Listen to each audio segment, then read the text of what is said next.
Bonjour, mon invité aujourd'hui était Arnaud Danjean. Bonjour, monsieur Danjean. Bonjour. Vous êtes parlementaire européen du groupe Les Républicains. C'est votre troisième mandat comme parlementaire européen et vous avez plutôt travaillé sur les questions de défense. D'ailleurs, vous étiez auparavant à la DGSE. Vous avez beaucoup travaillé sur les Balkans dans les années 90, début des années 2000. Et dès vos premiers pas au Parlement européen, dès 2010, vous essayez de développer le concept d'autonomie stratégique dont on parle beaucoup maintenant. Est-ce que donc c'est quelque chose qui vous tient à cœur? Est-ce que vous pensez que ce concept d'autonomie stratégique que vous défendiez dans vos premiers pas de parlementaire commence un peu à prendre corps aujourd'hui? D'abord, merci à vous de me donner l'occasion de discuter de ces sujets, bien évidemment, et surtout de rappeler, de faire ce petit rappel historique, parce que c'est vrai que c'est une expression qu'on emploie beaucoup aujourd'hui, j'allais dire qui va de soi dans un certain nombre de documents européens, et on peut s'en féliciter, mais qui, au moment où j'avais commencé à la défendre au Parlement, il y a une dizaine d'années, était quelque chose sinon novateur, en tout cas quelque chose d'assez original, et toujours perçu avec un peu de suspicion, parce que l'autonomie stratégique, c'est une expression et un concept qui nous est relativement familier à nous, Français, mais qui est loin de faire l'unanimité en Europe, bien évidemment, et au Parlement, le cheminement a été compliqué. Si nous avions eu à parler de l'autonomie stratégique il y a encore 6 mois, je pense que ma réponse aurait été très différente de celle que je vais vous faire aujourd'hui. L'autonomie stratégique est un concept qui s'est finalement imposé en Europe il y a 4-5 ans et qui aujourd'hui est en train de retomber complètement. C'est une courbe d'ailleurs assez intéressante. On a cru enfin que ce concept, cette idée d'avoir une Europe qui s'affirme sur le plan de la sécurité, qui est moins dépendante vis-à-vis de partenariats et d'alliances, notamment avec les États-Unis, qui arrive à assumer ses responsabilités en matière de sécurité, eh bien, ces choses qui, à nous, Français, nous paraissent assez évidentes, il faut bien le dire, avaient progressé en Europe. Et brutalement, depuis quelques semaines, l'expression de nouveau suscite incompréhension, suspicion, débat, voire recul. Est-ce qu'il y aura un effet Biden? Est-ce que Ouais, Trump exactement. était fédérateur et Biden est fédérateur de façon différente? Est-ce que les gens étaient apeurés finalement par Trump et que Trump a servi un peu à son corps défendant, on va bien l'admettre, à accélérer la construction européenne et Biden, avec son caractère apaisant, semble rendre moins nécessaire le fait que les Européens s'organisent de façon autonome? C'est exactement cela. C'est-à-dire que, comme je l'avais dit à l'époque d'ailleurs, la conversion à l'autonomie stratégique de la plupart des dirigeants européens ne tenait pas tant à la considération objective de l'environnement stratégique. J'aurais aimé que ce soit ça qui provoque cette réaction.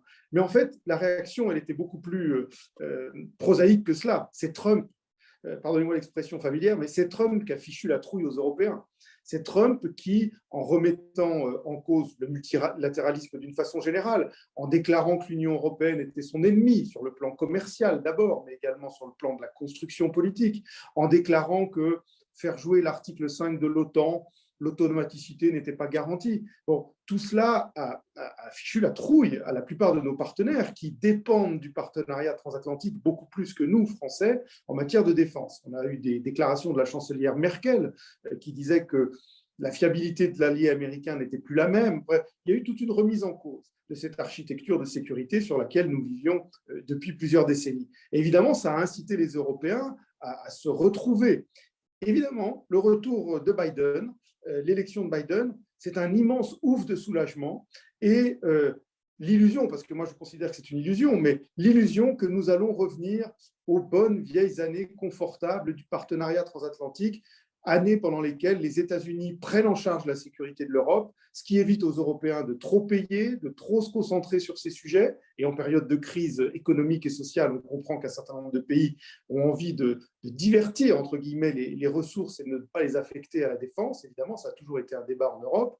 Et donc, évidemment, l'effet Biden aujourd'hui, très paradoxalement, Biden très pro-européen, Biden j'allais dire, partisan d'un multilatéralisme apaisé, eh bien, ce positionnement de l'administration américaine convient tout à fait aux Européens qui se disent, en poussant un ouf de soulagement, nous aurons moins d'efforts à faire en matière de défense. Cela étant, c'est ça qui sera intéressant d'observer sur la durée.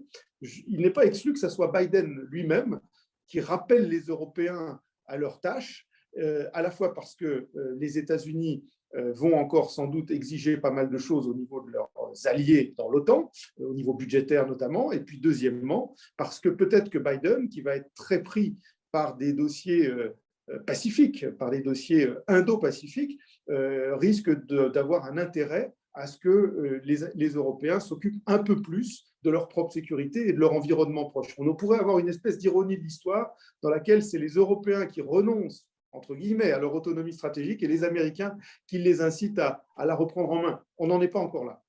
Alors, Arnaud Dangean, on va faire un peu une sorte de tour d'horizon de nos différents partenaires. Est-ce que la France est réellement isolée à plaider depuis finalement De Gaulle, Mitterrand, Chirac pour l'autonomie stratégique, ou est-ce que nous avons quand même d'autres partenaires européens qui commencent à être sensibles en se disant, même si Biden est aimable, rien n'exclut que des électeurs de Pennsylvanie fassent bouger l'élection dans 4 ans. Il y a quand même une certaine fragilité.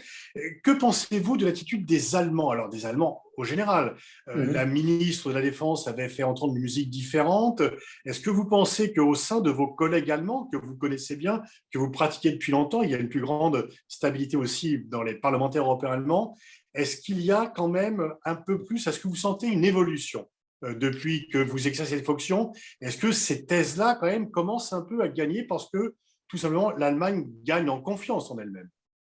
À vrai dire, la relation avec l'Allemagne est vue un peu différemment selon qu'on est à Bruxelles, à Paris ou à Berlin, à vrai dire.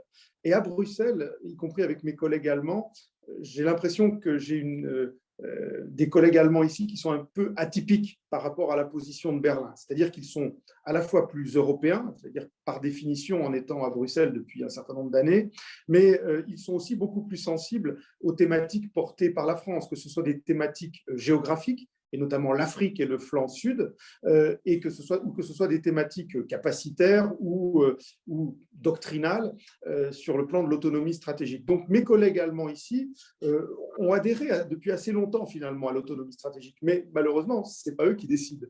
Et de ce point de vue-là,